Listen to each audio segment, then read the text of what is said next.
Welcome back.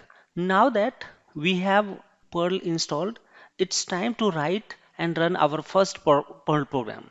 In this lesson, we will go step by step from writing a simple script to executing it in a different environment.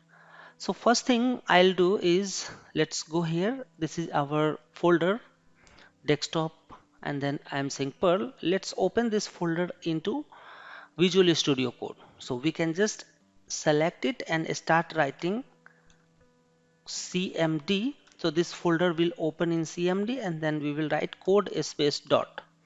Click enter. Since Visual Studio Code we have installed in our local environment, in our window environment, so this one should work. Considering if you are using Linux or Mac operating system, this code dot command will not work and you have to still use your editor like VI or Vim editor.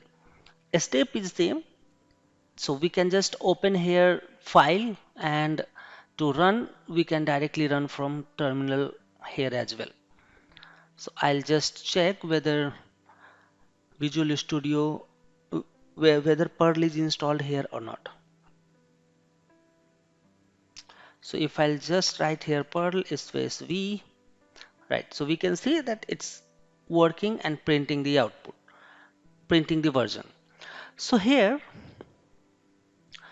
we can write first hash exclamation slash usr slash bin slash perl. This is a cbank. It tells the system to use Perl to execute the script.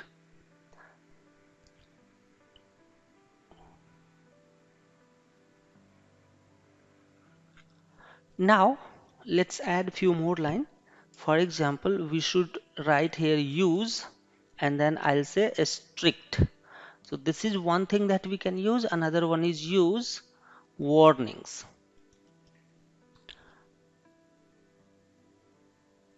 Warnings. And then we can say print hello Perl. So just save it and here we can go and write Perl space hello.pl. So it will print our output. Here, why we have used use a strict? It enforces good coding practices by preventing undeclared variables. Use warnings helps catch potential error in your code. So these two, especially once you add use warning, it will tell you a lot of things. If there is any problem, it will tell you. Let me remove it and then try to run it. So right now it will work, but mostly once you work with that, you will see many helping things after using these two things. Now to run that, as we have seen, we can directly use the command perl hello.pl. Same thing you can do and run if you wanted to run from your Mac operating system or Linux operating system.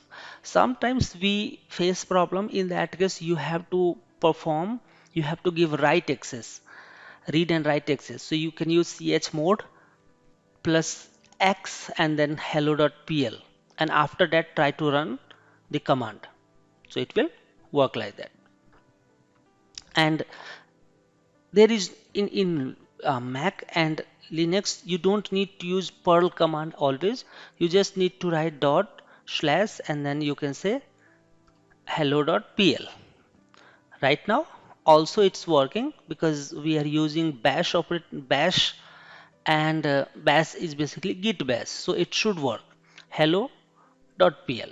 So you can see it is working, but if I'll use cmd this one might not work. So if I'll write here dot and then I'll say hello, you can see dot is not working.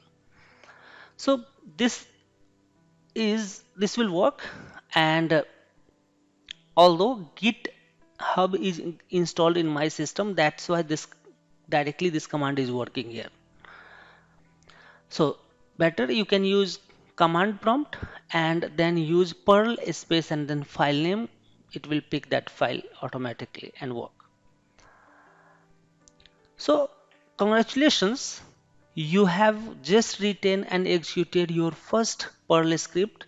In next lesson, we will dive into deeper and we'll see the Perl syntax, variables, data types, setting the foundation, and more advanced programming.